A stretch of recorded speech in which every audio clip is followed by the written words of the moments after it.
پسندیدگی کے جذبات دونوں طرف ہوں تو محبت کی گاڑی سرپٹ دوڑنے لگتی ہے۔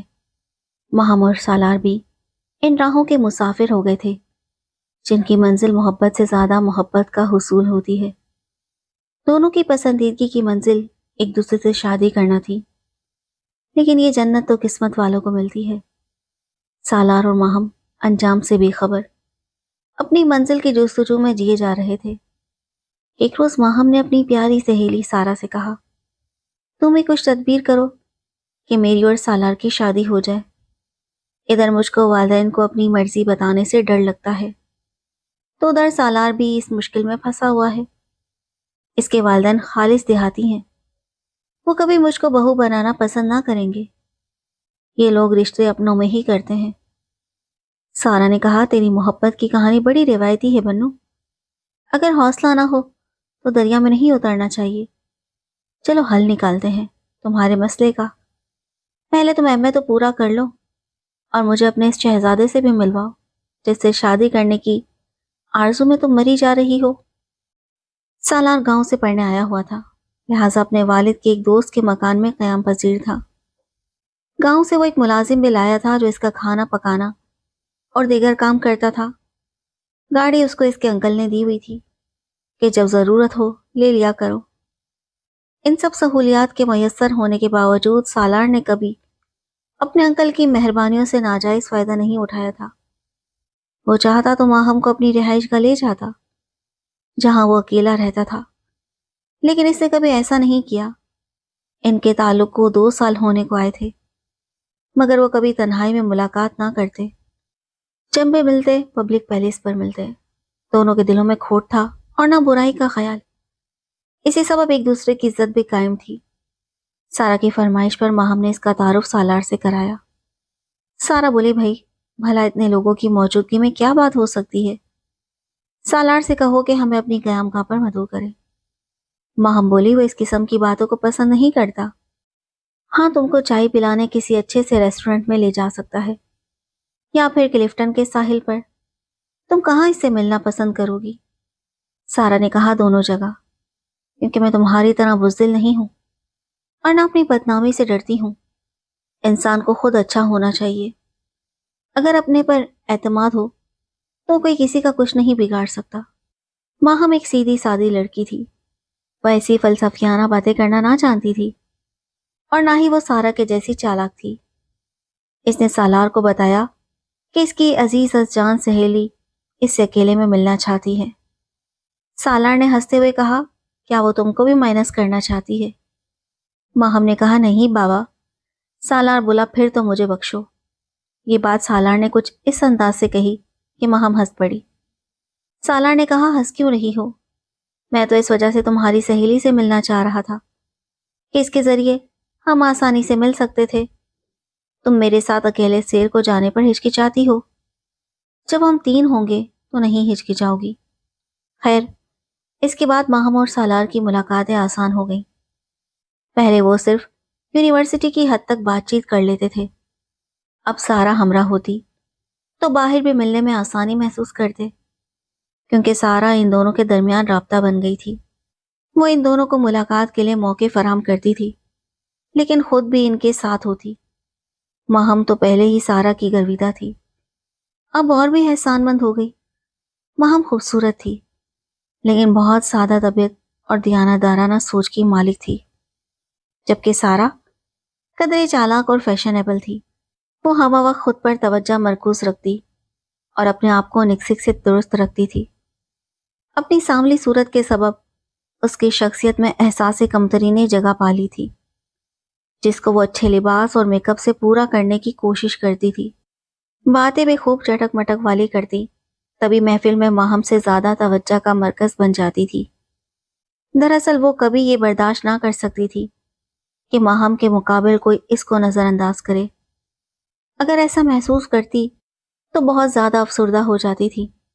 ماہم اپنی سہیلی کو اتنی پیاری تھی کہ وہ اس کو افسردہ نہیں دیکھ سکتی تھی، سو اس کی آزردگی کا خیال کر کے خود سے آگے آگے رکھتی اور اپنا آپ پس منظر میں رکھنے کی کوشش کرتی تاکہ سارا کو تکلیف نہ ہو۔ جب یونیورسٹی میں سالار فارغ وقت میں آتا تو ماہم سارا کی تعریفیں کرتی، شعوری طور پر اس کے دل میں سہیلی کے لیے جگہ بنانے کی صحیح کرتی، تاکہ سالار بھی اس کو اتنی ہی اہمیت دے جتنی وہ دیتی تھی۔ وہ ساتھ ہوتی تو موقع دیتی کہ وہ اسی سے باتیں کرے اور خود اپنی توجہ ادھر ادھر کر لیتی۔ سالار ماہم کی اس مجبوری کو سمجھتا تھا، تبھی سارا کو توجہ دیتا اور اس سے خوب گپ شپ کرتا۔ اب سارا نے جان لیا کہ ماہم اور سالار کی ملاقاتیں بالکل معصوم ہیں۔ ان کی سوچوں میں کسی قسم کی آلودگی کا دخل نہ تھا۔ وہ سیدھے سادے طریقے سے جلد از جلد شادی کے بندھن میں بن جانا چاہتے تھے، اور اس کے لیے ماہم کو سارا کی مدد درکار تھی۔ سالار کو ماہم کی سہیلی کے ساتھ ہونے پر کوئی اعتراض نہ تھا۔ وہ اپنی محبوبہ کو ہرگز دھوکہ دینا نہیں چاہتا تھا، اور ماہم بھی ایسی لڑکی نہ تھی جو محض تفریح کے لیے فلرٹ کرتی ہو۔ وہ تو خود کو اس کی شریک حیات کے طور پر دیکھتی تھی۔ بے شک دونوں شادی کے خواہاں تھے، لیکن ان کے گھر والے اڑچن ڈال رہے تھے۔ ان کو رضامند کرنا آسان نہ تھا۔ ایک طرف شہری اور دیہاتی زندگی کا تضاد تھا، تو دوسری جانب ماہم کے خاندان میں ایک سے ایک اچھے رشتے موجود تھے، مگر ماہم کسی رشتے پر راضی نہ تھی۔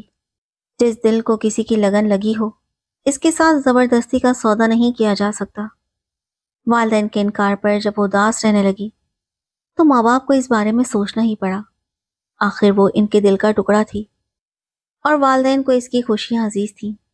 وہ اس بات میں حق بجانب تھی کہ اپنی پسند کے کسی شریف لڑکے کے ساتھ زندگی گزارے۔ کسی اور سے اسے زبردستی شادی پر مجبور کرنا والدین کو ظلم محسوس ہوا۔ جب دیکھا کہ بیٹی بیمار پڑ گئی ہے تو انہوں نے ہار مان لی، اور سالار کو گھر بلا کر ماہم کے والد نے اس سے بات چیت کی۔ انہوں نے لڑکے کو پسند کیا، لیکن ایک شرط بھی رکھی، اگر وہ اپنے والدین کو راضی کر لے تو شادی ہو سکتی ہے۔ اب مشکل سالار کی طرف سے تھی، ادھر ماہم قدم لبوں پر اٹکا ہوا تھا۔ امید و بیام کی کیفیت نے اسے اور زیادہ بیمار ڈال دیا تھا کہ نہ جانے سالار کے والدین راضی ہوں گے یا نہیں۔ وہ بار بار سارا سے کہتی، ابو نے کیسی شرطیں لگا دی ہیں، یہ جانتے بوجھتے ہوئے بھی کہ سالار کے والدین راضی نہیں ہوں گے۔ اس کا تو مطلب انکار کرنا ہی ہوا نا۔ سارا اسے تسلی دیتی، سب ٹھیک ہو جائے گا، ذرا صبر کرو، میں سالار کو سمجھاتی ہوں کہ اسے کیا کرنا چاہیے تاکہ اس کے والدین بھی راضی ہو جائیں۔ بالآخر سالار نے بھی وہی حربہ استعمال کیا، اسے کھانا پینا چھوڑ دیا، اور ایک روز بیگ میں چند جوڑے رکھ کر گھر والوں سے کہا کہ وہ ہمیشہ کے لیے ان کا گھر چھوڑ کر جا رہا ہے۔ اگر اسے روکنے کی کوشش کی گئی تو وہ خودکشی کر لے گا۔ والدین جانتے تھے کہ لڑکا جوان ہے، اسے خودکشی کرنے کی کیا ضرورت ہے۔ اگر وہ شہر جا کر اس لڑکی سے نکاح کر لے تو بھی کوئی اسے روک نہیں سکتا۔ بیٹا ہاتھ سے نکل جائے گا اور کچھ حاصل نہ ہوگا۔ سالار کے والد نے سوچا، بیوی نے بھی شوہر کو سمجھایا کہ یہ نئے زمانے کے بچے ہیں، ان پر زبردستی اپنی مرضی نہیں ٹھوسی جا سکتی۔ یوں سالار کے والدین ماہم کو بہو بنانے پر راضی ہو گئے، اور رشتے کا پیغام لے کر ماہم کے والدین کے پاس چلے گئے۔ تھوڑی سی حیل و حجت کے بعد رشتہ منظور کر لیا گیا۔ منہ میٹھا کرانے کو مٹھائی منگوائی گئی، اور رسم منگنی کی تاریخ مقرر ہو گئی۔ یوں سالار اور ماہم کو زندگی کی وہ خوشی نصیب ہوئی جو بہت کم لوگوں کو ملتی ہے۔ دونوں بے پناہ خوش تھے۔ وہ تصور بھی نہ کر سکتے تھے کہ ان کا مسئلہ یوں بھی حل ہو سکتا ہے۔ بہت زیادہ نا امیدی کے بعد جب خوشی ملے تو آدمی حواس باختہ ہو جاتا ہے۔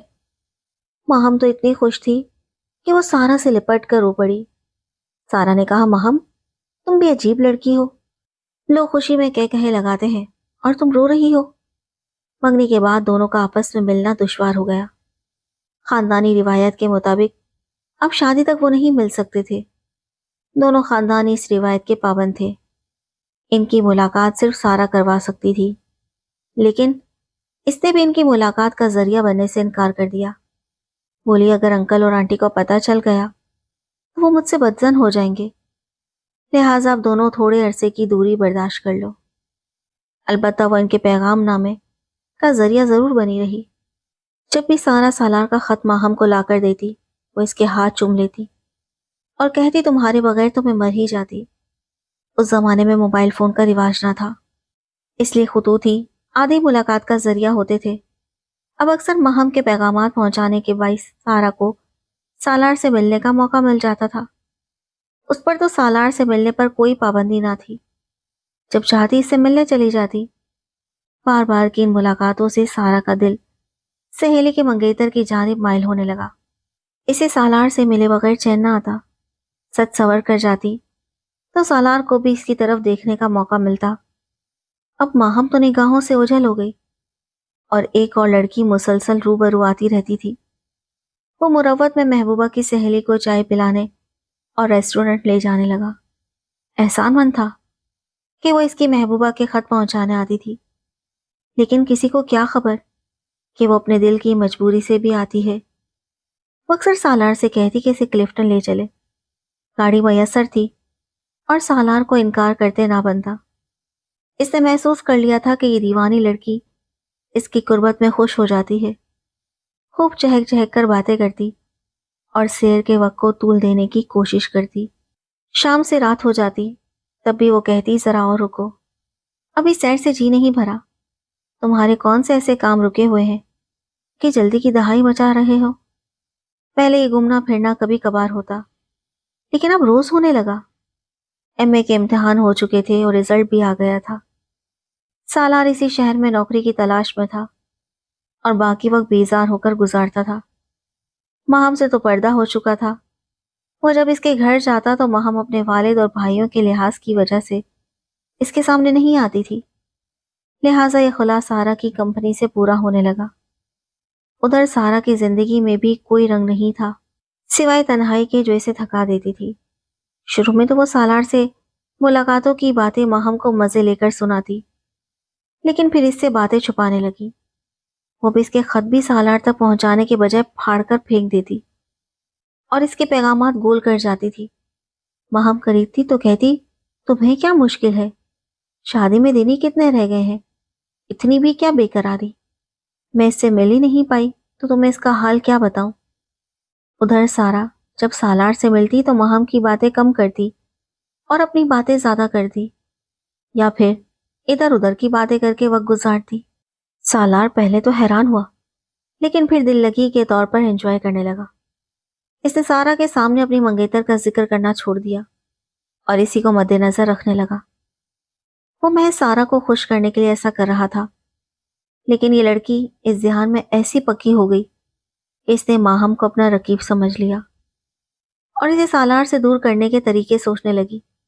دونوں خوب گھومتے پھرتے اور آپس میں یوں وقت گزارتے جیسے ان دونوں کے درمیان ماہم تھی ہی نہیں۔ سارا نے سہیلی کے منگیتر کی قربت حاصل کر لی تھی۔ وہ اب ماہم کو راستے سے ہٹانے میں کسی قسم کے شش و پنچ سے کام نہیں لے رہی تھی۔ سالار تو سوچتا ہی رہ گیا اور اس خود غرض لڑکی نے جو کرنا تھا کر دیا۔ ایک روز سارا نے اپنے گھر پر سالگرہ کی تقریب رکھی اور ماہم کو بھی مدعو کیا۔ اس نے ہوشیاری سے ماہم کی پلیٹ میں ایک ایسی چیز ملائی کہ کھانا کھانے کے کچھ دیر بعد ہی ماہم کی طبیعت خراب ہونے لگی۔ ماہم نے تقریب کی خوشی کا خیال رکھتے ہوئے کسی سے کچھ نہ کہا اور سارا سے جلدی گھر جانے کی درخواست کی۔ سارا تو چاہتی یہی تھی کہ وہ جلد از جلد اپنے گھر چلی جائے۔ اس نے ماہم کو اپنی گاڑی میں بٹھا کر اسے گھر بھیجوا دیا۔ گھر پہنچ کر ماہم کی طبیعت سنبھلنے کے بجائے اور خراب ہو گئی۔ اسے متلی ہونے لگی تو اس کی ماں نے کہا کہ بیکری کی چیزیں کھانے سے شاید فوڈ پوائزننگ ہو گئی ہے۔ وہ پڑوس میں گئی تاکہ شوہر اور بیٹے کو فون کرے کہ وہ دکان بند کر کے جلدی گھر پہنچیں تاکہ ماہم کو اسپتال لے جا سکیں۔ دکان زیادہ دور نہ تھی، لیکن باپ اور بھائی کے آتے آتے ماہم نے گھر میں ہی دم توڑ دیا۔ کسی کو یقین نہیں آ رہا تھا کہ وہ اتنی جلدی اس دنیا سے چلی جائے گی۔ ان لوگوں نے سارا پر شک نہ کیا اور یہی سمجھا کہ اتفاق سے ان کی بیٹی زہر خورنے کا شکار ہو گئی ہے۔ انہوں نے رو دھو کر بیٹی کو دفنا دیا۔ عجب اتفاق تھا کہ جس روز اسے دفنایا گیا ایک ہفتے بعد اسی دن اسے دلہن بننا تھا۔ لوگوں نے اس حادثے کو نصیب کا لکھا سمجھ کر والدین کو صبر کی تلقین کی، لیکن ماہم کی موت کی خبر سالار پر بجلی بن کر گری۔ وہ حقیقت میں ماہم سے محبت کرتا تھا، سہیلی سے تو محض دل لگی میں پھنس گیا تھا۔ وہ بہت افسردہ ہوا اور خوب رویا۔ اس کے آنسو پونچھنے اور اسے تسلی دینے والی بھی سارا ہی تھی۔ سالار نے سارا پر شک نہ کیا کہ وہ اپنی سہیلی کو زہر دے کر مار سکتی ہے۔ وہ سوچ بھی نہیں سکتا تھا کہ بہترین سہیلی جو ہر وقت ماہم کے ساتھ رہتی تھی اسے نقصان بھی پہنچا سکتی ہے۔ کچھ دن وہ بے حد افسردہ رہا اور اس دوران وہ سارا سے مل کر ہی دل کا سکون پانے کی کوشش کرتا رہا۔ بالآخر اسے سکون دل میسر آ ہی گیا۔ اس نے سارا کو اپنا دلی اور روحانی سہارا سمجھ لیا اور اس کے ساتھ شادی کر لی۔ ماہم تو اس دنیا میں نہیں رہی تھی اور اگر اسے کسی اور سے سکون مل سکتا تھا تو وہ سارا ہی تھی۔ کچھ سال سالار کے ساتھ خوشیوں سے گزار دیے، مگر ایک دن سارا کی طبیعت اچانک خراب ہونے لگی۔ پہلے تو سب نے سوچا شاید معمول کی بیماری ہو، مگر دن بہ دن اس کی حالت بگڑتی گئی۔ ڈاکٹروں نے بتایا کہ کینسر کی بیماری ہے جو اس کے جسم کو اندر سے اندر نقصان پہنچا رہی ہے۔ سارا جانتی تھی کہ اب وقت بہت کم بچا ہے اور اس کے ضمیر کا بوجھ اس کے لیے ناقابل برداشت ہو چکا تھا۔ ہر رات وہ جاگتی، اپنے کیے پر پچھتاتی اور سوچتی کہ اگر وہ کچھ مختلف کرتی تو ماہم زندہ رہ سکتی تھی۔ ہر سانس کے ساتھ اس کا دل دھڑک رہا تھا۔ سارا کی بیماری دن بہ دن بڑھتی گئی، ہر سانس اس کے لیے عذاب بن چکی تھی اور ہر دھڑکن کے ساتھ ضمیر کا بوجھ اس کے سینے پر مزید بھاری ہو رہا تھا۔ آخر کار وہ اسپتال منتقل ہو گئی۔ سالار ہر وقت اس کے پاس موجود رہا، مگر سارا کے دل میں چھپا راز اسے پرسکون نہیں چھوڑ رہا تھا۔ ایک دن اسپتال کے کمرے میں وہ بستر پر کمزور پڑی تھی، سانسیں مشکل سے لے رہی تھی۔ سالار اس کے ہاتھ تھامے کھڑا تھا اور اس کی آنکھوں میں خوف اور محبت کی عجیب امتزاج کی جھلک تھی۔ سارا نے کانپتی ہوئی آواز میں کہا، سالار، میں نے ماہم کے ساتھ جو کچھ کیا وہ سب کچھ تمہیں بتانا چاہتی ہوں۔ سالار کے دل کی دھڑکن تیز ہو گئی، آنکھیں خوف سے پھیل گئیں، لیکن وہ خاموش رہا، صرف سارا کو دیکھ رہا تھا۔ سارا نے بتانا شروع کیا کہ کس طرح اس نے ماہم کو نقصان پہنچایا، کیسے اس نے حسد اور خواہش کی بنا پر سب کچھ کر دیا اور اپنے اعمال کے لیے وہ کتنی پچھتاتی ہے۔ ہر لفظ سالار کے دل پر ایک بوجھ کی طرح تھا، مگر اس نے اسے سننا ضروری سمجھا۔ راز کے انکشاف کے بعد سارا نے اپنے ہاتھوں سے سالار کا ہاتھ مضبوطی سے تھام لیا اور کہا، اپنی جان کے ساتھ بھی کفارہ چکانا چاہتی ہوں۔ میں چاہتی ہوں کہ تم جان لو کہ محبت میں دھوکہ اور حسد کی کتنی بھاری قیمت چکانی ہوتی ہے۔ چند گھنٹوں بعد سارا کی سانسیں دھیرے دھیرے کم ہو گئیں۔ سالار نے آخری لمحے میں اس کا ہاتھ تھاما۔ سارا نے ایک ہلکی مسکراہٹ کے ساتھ سالار کی طرف دیکھا، گویا وہ کہہ رہی ہو کہ اب سب سکون میں ہے۔ پھر اس کی زندگی خاموشی سے ختم ہو گئی۔ اسپتال کا کمرہ ایک لمحے کے لیے سنسنا گیا اور ہر شخص خاموش ہو گیا۔ سارا کی موت نے سب کے دلوں پر ایک ایسا اثر چھوڑا کہ سالار کے لیے یہ لمحہ کبھی فراموش نہ ہو سکا۔ اس کے اعمال، راز، پچھتاوا اور قربانی، سب کچھ ایک ایسی کہانی بن گیا جو محبت، حسد اور انسانی ضمیر کی پیچیدگیوں کا مکمل عکس تھی۔